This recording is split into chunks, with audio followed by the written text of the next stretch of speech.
Newsom. Here you are. And we saw what you just said, whether people believe it or not, or, because you got folks on the left trying to defend them, fine. Crime, homelessness, affordability, environment, debt in California, please. Kamala Harris, that's where you come from. You didn't even want to run for the governor's seat in California. You should have been able to win that one. You didn't want that. Okay, we saw what happened during the election. You had 107 days. Biden put you at a disadvantage. That's all true.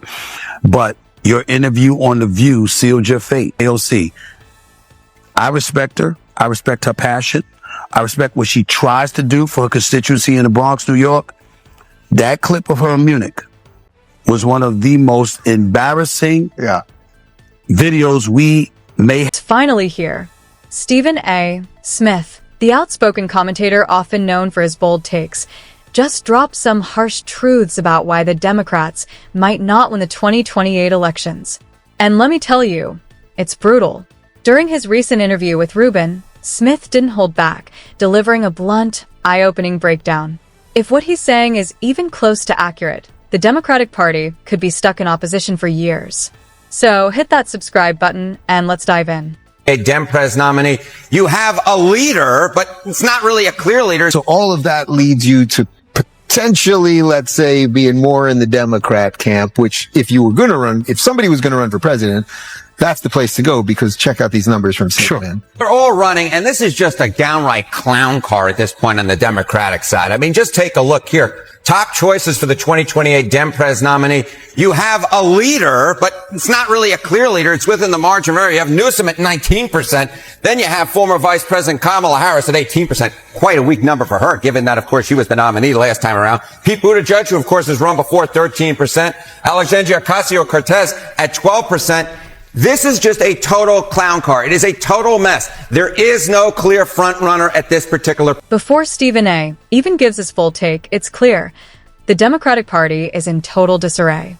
There's no obvious leader, and that's probably why people are throwing out unexpected names, including, ironically, Stephen A. himself. The bigger problem?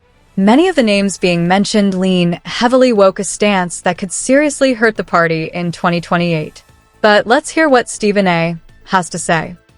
It is tempting when I see those as the candidates, because I don't believe any of them have a chance of winning.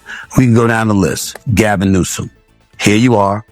And we saw what you just said, whether people believe it or not, or, because you got folks on the left trying to defend them, fine. Crime, homelessness, affordability, environment, debt in California, please. You got to convince me. Oh, so you want us to let you run the country, but we see what's happening in California. Stephen A. Smith came out swinging right away, starting with Gavin Newsom. And he didn't hold back for a second. In his eyes, Newsom just isn't fit to run for president, especially when you consider what Smith sees as a string of failures in California under his leadership. Smith's logic is straightforward. If a leader can't keep a single state running smoothly, why would voters trust them with the entire country? He pointed to California's ongoing issues: rising living costs, homelessness, businesses leaving, and growing frustration among residents. For Smith, these problems don't just vanish because someone decides to run for higher office, they follow you. The real, brutal question he raises is simple. If Gavin Newsom couldn't manage California effectively, what makes anyone think he'd suddenly do better running the United States? Harris, that's where you come from. You didn't even want to run for the governor's seat in California. You should have been able to win that one. You didn't want that. Okay, we saw what happened during the election. You had 107 days. Biden put you at a disadvantage. That's all true. But your interview on The View sealed your fate. When they asked you, is there anything that you would do differently than Biden? You're like, no, I can't think of anything. Nobody's letting that go. And back to Gavin Newsom.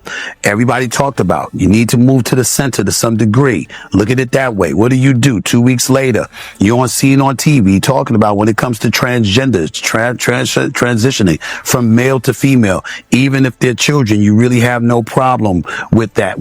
Next, Stephen A. shifted to Kamala Harris, explaining why he believes she could struggle in 2028.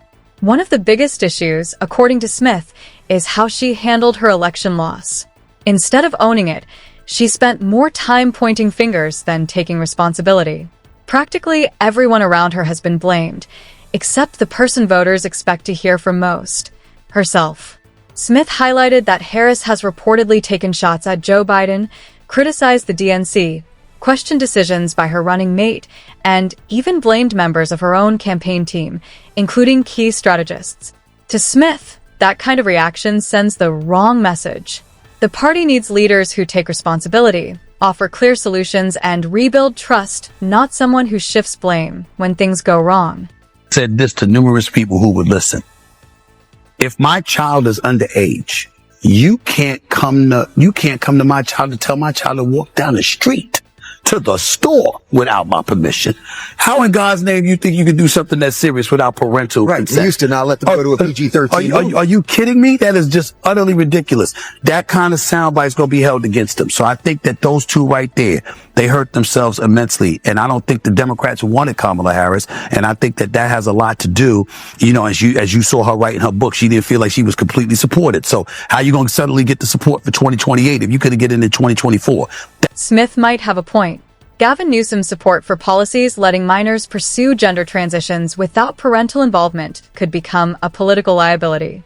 For many voters, especially parents, this isn't just about identity politics. It's about authority and responsibility. Parents generally expect to have a say in major decisions that affect their children, especially when those children are young.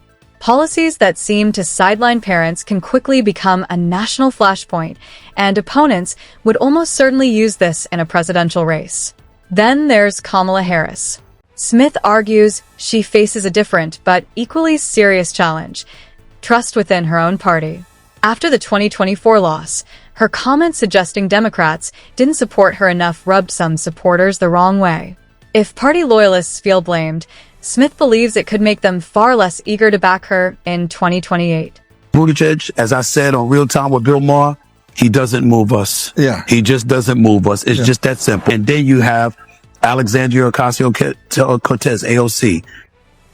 I respect her. I respect her passion.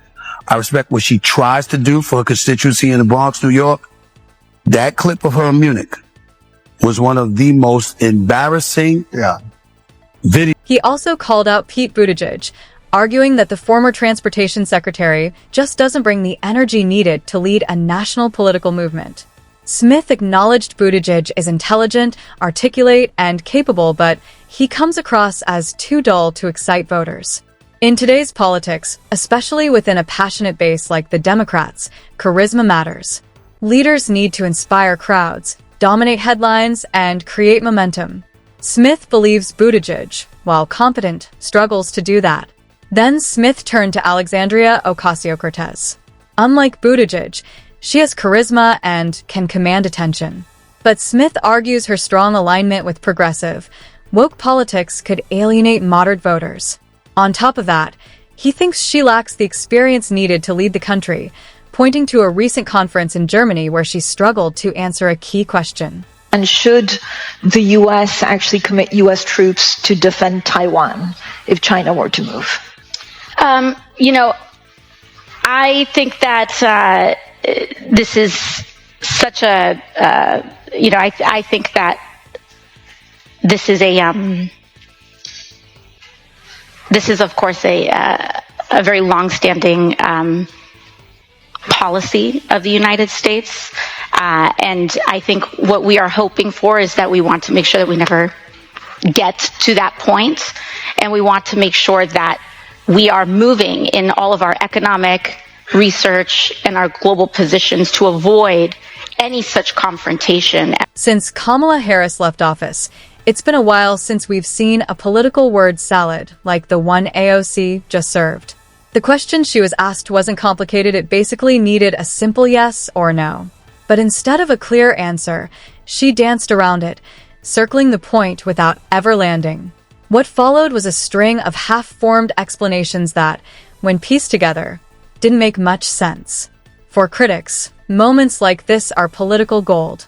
They reinforce the idea that a politician might be great at speeches and social media, but struggles under pressure. Stephen A. Smith believes this Germany moment could come back to haunt her. In modern politics, viral clips spread fast, and opponents never forget. If AOC is serious about higher office in 2028, Smith argues the stumble could be a major talking point. Mitch McConnell, the former Senate Majority Leader, froze. Ladies and gentlemen, we were wondering whether or not he had a stroke. We know he's old. We know there are health issues. That is a vibrant young lady. That is AOC. Yeah. Okay. That was not a health issue. You were not prepared. You did not know what you were talking about, and the world saw it. Now, if they had walked up to you on center stage, if they had walked up to you while you walking the streets of the Bronx and just stuck a camera and a microphone in your face and you were caught off guard, that would be different. No, you flew across the world. You flew across the ocean to attend this conference. To a conference You're specializing in that. Specializing in that. Yeah. And that was your answer. You can't get around that, and the Republicans are going to have a field day playing that at every turn. Do I believe she has a shot to win the Senate seat over Chuck Schumer down the line? Yes. But her as a world figure? Smith's assessment of AOC was blunt and direct. He believes anyone aiming to lead the United States, and by extension play a major role globally, must show a level of preparation that leaves no room for doubt. According to him, AOC's performance at the international conference raised serious questions about her readiness. The event focused on American foreign policy and international politics, a setting where clarity, confidence, and command are essential. Yet the moment critics highlight made her look caught off guard by a straightforward question. For Smith, this wasn't just a minor slip, it exposed what he sees as a deeper problem. World leaders need to think quickly, respond decisively, and project authority. When those qualities seem missing on an international stage, it fuels the perception that the candidate isn't ready for the job. Is it that you respect about her? Because I've heard you say that before. And No, I'm just talking- people do this with Newsom a lot too. Like, he's wrong on everything, but I respect him. No, or something like that. what we're saying is, most of the time, everybody ain't into the weeds like somebody like you are. That's why when you talk to somebody like you and others, you gotta know what you're talking about or admit that you don't. Yeah. You see what I'm saying? Which you, Megyn Kelly, a bunch of others. I respect everybody because it's like, you gotta know your stuff. And if you don't know, admit you know. Don't walk around lying and trying to hide like you know something you don't know. Yeah. So I get that part. But when we talk about respecting somebody, what we're saying is you're listening to policies, you're listening to people spew their rhetoric about whatever their beliefs are, whatever their ideology is, etc. And you see the passion and the fervor and the fight that they have within themselves to go after the opposite side, trying to derail what we may perceive as them striving to do in the best interest of our community. I actually like Ruben's question here. What exactly does Stephen A. Smith respect about AOC? Simple question, but his answer says a lot.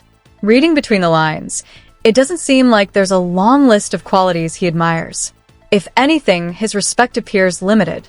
Part of the issue, according to critics, is AOC's public persona. She has a style that often rubs people the wrong way. Her rhetoric can be fiery, and her arguments sometimes come across as confrontational rather than persuasive. Supporters might see that as passion, but critics hear something different. She can seem loud and overly performative, speaking more for the cameras than for genuine dialogue. That perception creates another problem. It makes some voters question whether she's focused on connecting with people or just winning the moment. Get into the weeds of policy and what have you, it could be a bit challenging because sometimes what they're saying may not make any sense when you really go through it. Right. So and you got to respect do that it. she's playing, in essence. I She's respect- playing in a game and she's playing it. Well, I don't know that she doesn't know. I know she didn't know that day. Yeah. But other times I've seen her speaking on Capitol Hill, she didn't seem ignorant and oblivious to the issues. She had her position and she would try to push it and she would attack the opposition, but she didn't seem lost like she did in Munich. I've never seen her like that before. That's the first time I ever saw her and she looked completely lost. Now, I'm not watching a whole bunch of clips and footages of her, so I'm just speaking based off of the experience of me, what I've seen. In the end, Stephen A. Smith paints a troubling picture for the Democrats heading into 2028. From Gavin Newsom's record in California to Kamala Harris's blame game, to Pete Buttigieg's lack of excitement and AOC's readiness for the global stage, Smith argues the party has a leadership problem, not a small one, but an identity-level problem. The common thread in his critique is simple. Voters want competence, accountability, and leaders who inspire confidence. Right now, many of the party's most visible figures struggle to deliver all three. If Democrats can't rally behind someone who projects strength, clarity, and solutions, 2028 could be another uphill battle one Republicans will be more than happy to exploit. And on that note, we'll wrap up today's video. If you enjoyed it, hit the like button and subscribe for more videos like this. Thanks for watching, and I'll see you in the next one.